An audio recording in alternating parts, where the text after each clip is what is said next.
on the griddle. Drinks. No breakfast bars, no cookies. This is gonna get wet and noisy. It's slippery, so you gotta get that greasy stuff off. So the emulsion sticks. Got it. One. These are all the ones that I've gotten done so far. I've got one more plain white one that I gotta burn for Jacob, jukebox. Oh, yeah. A crick in the neck. Yeah. We're gonna do some of those shirts. Cool. So, and then go around that way. So that's what I'm working on down here with the vinyl cutter. All the screens to put this really beautiful design that Ashley did together. Of a storm cloud. I love it. Oh, yeah. So, and then that's the back, the lineup. So we take the same basic menus and use them every year. So we have a Mexican night, a sandwich night, which means hamburgers, hot dogs. We have an Italian night and a pig roast night. Amanda worked at a skate park in Fayetteville, North Carolina, and she saw these kids that were coming there that weren't eating, and they were skating all weekend, and the 11, 12, all the way up to teenagers, and so she started bringing spaghetti there every weekend, and just put a pot out on the table and leaving it. And she just made it so she could get, again, as much protein in it as she could for these kids that were being so physically active. And she said when the first time she put it out there, they didn't know what to think. And every week, every Saturday, she put a pot of spaghetti out on the table for these kids. And that's how she ended up basically raising 5 of them. They ended up coming home, and she homeschooled 3 of them and helped a couple more get through school. And can't imagine where she got that idea from. yeah, gee, I don't know. That's just, I don't know. all kinds of crazy. And she's the one that got me started in doing this feeding thing. Yeah. She's the one that got us into Cornerstone the first time. So Mama Linda's Kitchen Road Dog Cafe actually owes its start to Amanda. yeah, it does everybody's lives, and through Cornerstone and now audio feed. Like Sean and Jay from the Arkansas stage. We always camped on the lake in the big army tent, the mesh tent. Yep, near us. Huh? Near us in our white tent. We were just talking about it earlier, Yeah. actually. And then they would be on the top of the hill with their that little narrow strip of land next to the porta potties and their little Arkansas wood thing, and we sat and watched them for years. And finally Amanda said, well, why don't you come and eat with us? And she invited them to come and eat with us, and I started talking to Sean, and he was like, he goes, I've been watching you for years. And I was like, we've been watching you guys for years, and now we're doing audio feed with them. Yeah. I mean, it's just, it's crazy. Sean Hayes, I met him the very last night of Cornerstone. Ever. Yeah, at the Flatfoot concert. Never knew him before. Wow. And I was exhausted after cooking in 105-degree heat that whole week. And he gets into the Flatfoot concert. I'm sitting on the table in the back ready to die. He throws his bag on the table and starts getting... He was shooting off those confetti guns, and he asked me to watch his bag. And then afterwards, because he's very hyperactive, and he calmed down a little bit, and we started chit-chatting, and he goes, oh, you're Sean, oh, you're Mama Linda. And we were like, I've heard about you for years. And Dougal, I saw him for years and years and years at Cornerstone. And watched him from a distance, Knew that there was something about that kid.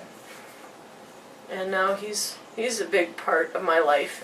And Emphasis on big. big, yeah, emphasis on big. Just saying.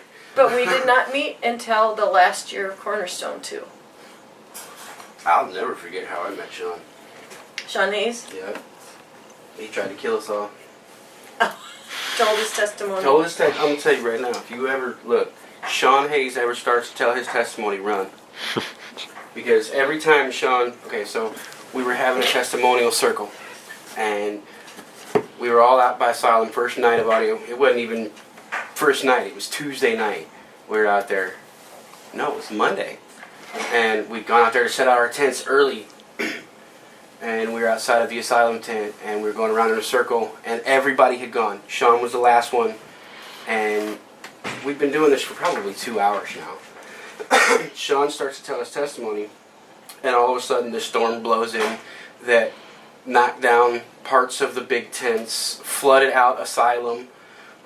We had to dig out trenches in Asylum just so because it was puddling. And so we're in there with knives and spoons and all kinds of craziness and digging trenches all the way through Asylum so it drained all the way through, covered in mud. There's pictures and everything. We took a bath in the lake that had formed up by what is now Black Sheep stage. And we all get cleaned up and we're, done. Storm's pretty much over. It's just kind of cloudy. And we all sit back down and we're talking, and Sean goes to finish his testimony and it kicked back up. And I'm talking, and that is when the actual tent, Black Sheep tent blew in on itself. And he was talking maybe 10 minutes and kicked back up. We were done. That was it. No. So now it's a big joke every time he tells his testimony. Huge storm happens. And I mean, it's happened a couple different times. It's not just the first year of audio feed, but he has been. That was the one person Mama Linda wanted to introduce me to was Sean, and it's a huge joke actually. The other night when that big storm was rolling through, I texted him like, "Hey, are you in Bloomington by any chance? Telling your testimony?" He's like, "No." He's like, "Why?" I said, "Well, the last 2 days we've been under tornado watches and stuff. I'm just making sure."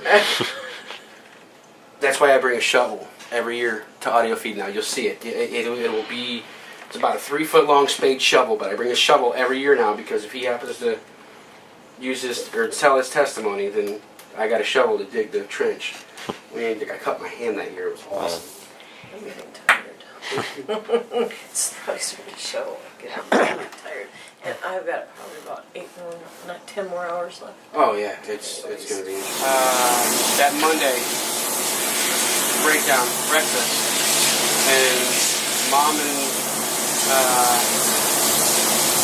April earlier were Skyping when I left to figure out what April was gonna do for the vegan side of everything. I sort of bloom late, but I know I'm still there. It still twitches, I'm still flinching, I'm hiding in the basement, trying to keep my head down, trying not to get shocked, trying to keep the windows boarded up, trying to find the words that need a home to, and that home might be you, while that storm stays eating at the front door of my mind. Out here stranded somewhere in between home and where I live, waiting for the sun to peek in like a killer, until I can know the coast is clear. If it comes from the sky and it's bad, it must be God, it must be mad. I could change his mind, so never mind. So I told myself that if I quit moving, I die. So I started it spinning and spinning around.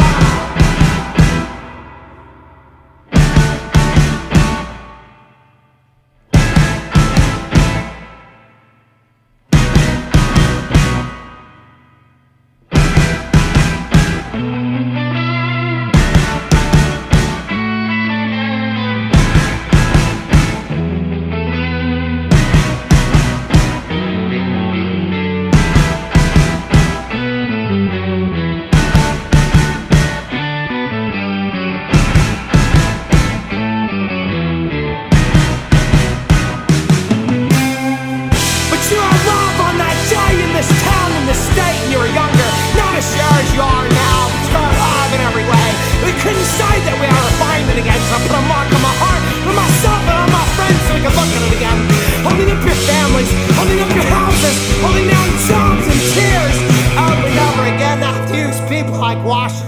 the screws. We were there for each other, didn't leave, didn't give up. There's a kind of unfortunate piece there that no one can take away. And the picture's proof you used to live to make more. And even if you don't know, our love is trying to be all of it and build an army of peace. We are homeless in our houses, there are no guarantees. Even in our houses, we are homeless, there are no guarantees.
Random.